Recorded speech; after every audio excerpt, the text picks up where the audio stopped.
Hello everyone. Welcome back to another Commander review for Magic the Gathering. Today we are talking about Hokori Dust Drinker from the Betrayers of Kamigawa set. And Hokori, I gotta figure out, my water is blocking my screen, I just realized. I have my monitors, and my little one that has the display up for me to read was being blocked. I couldn't see it. Hokori is a legendary spirit. It's a 2/2 with a mana value of 4, 2 generic and 2 white. It has 2 abilities. The first is a static ability. Lands don't untap during their controller's untap step, which is absurd stacks going on. Be mindful though, that includes your lands. It's just lands, period. So your lands also suffer from this. And then it has a triggered ability. At the beginning of each player's upkeep, that player untaps a land he or she controls. So this is a slow mana spirit right here. It's going to slow the entire game down, especially yourself. So be prepared to get around that by any means necessary, whether it's untap shenanigans or it's with other permanents that make mana, like mana dorks, so on and so forth. And there's one card ruling for this commander. If there are 2 Hokori on the battlefield, for example, if Mirror Gallery is on the battlefield, each player untaps 2 lands they control at the beginning of their upkeep. Now, I believe this is an old enough rule that, like, the Legend rule was still a little wonky, where you could only have 1 Hokori, period, on the table, because nowadays both players can have 1 Hokori on the battlefield each without having to worry about that Legend rule.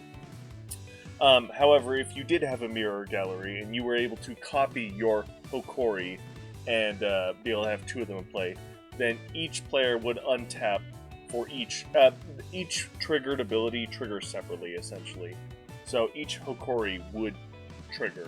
If 2 players each had a Hokori, then technically you would have to obey the rules of order of operations, essentially. Yours, if it was your turn, yours would go on the stack first, but theirs would resolve first because it went on the stack second. Not that it really matters between just the 2 of them, because it's the same thing. But if there are shenanigans going on with the stack, it is important to be mindful of who has priority around the table at that time. Just because if multiple players have that ability, they do resolve in a specific order. In this case, though, it's not going to matter too much because it does apply to everyone. A card I chose to synergize with this commander is, if you're going to go stacks commander, you might as well go all in on the stacks. So Windborne Muse is a great card amongst others. There are plenty of ways to pillow fort yourself by forcing your opponents to pay mana to attack you, which is great with Hokori because Hokori then makes it nearly impossible for those other players to untap all their lands on the next turn. So they have to attack very slowly, very cautiously, and very efficiently, which benefits you because it buys you a lot of time.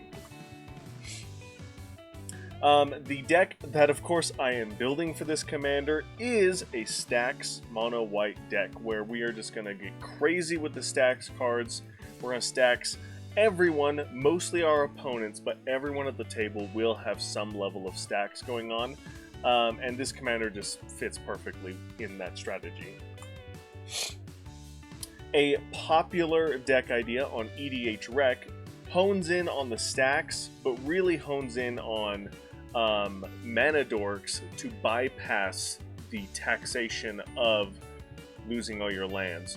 So really, this is a mana rushing deck where you're playing your lands, you're playing your mana spells, your mana dorks, whether it's creatures or just generic artifacts, what have you, and you are ramping as much as possible in mono white. And really, I think the way that you would win with this deck is, since you're able to untap every turn, and a large portion of your deck, aside from your lands, are mana dorks, you could spend time really ramping as much as possible, using as little of your lands as possible, and play some really big, crazy spells with this deck, which I think is really cool. And then, lastly, is trying to figure out some weird way to break the way that this commander wants you to play. This commander wants you, as well as everyone else, to play slow. So an obvious way around that is by playing mana dorks. Mana dorks are a great way to get around Hokori's ability because you can constantly ramp with those mana dorks and continue to play your game normally, while everyone else is really slowed down, except for the few mana dorks that most players should have in their decks. However, the problem with that is if you are focusing a lot on ramping with mana dorks and stuff, like we just talked about in the last video, in this last deck idea, the way you want to win is by playing big mana spells that are just going to win you the game on the spot. So this strategy is trying to do a different route. Instead of playing mana, instead of playing a lot of mana dorks, you're playing a lot of mana reduction artifacts, mostly. Things that just make spells cost less. And you want as many of those as you can, because this is a spell slinger deck. And one of the cool things that we just got in the Dragonstorm set of Tarkir is this monk sub-theme, which focuses on you casting at least 2 spells a turn. So this would be a really interesting deck idea to play around with and build around. It's going to take a lot of balancing, but white is really good with artifacts and tutoring up artifacts, and then there's a lot of artifacts that can reduce the cost of your spells, which is really, really cool. So trying to build this almost spell slinger. Flurry is technically the mechanic that's given to this now, where you're trying to cast at least 2 spells each turn.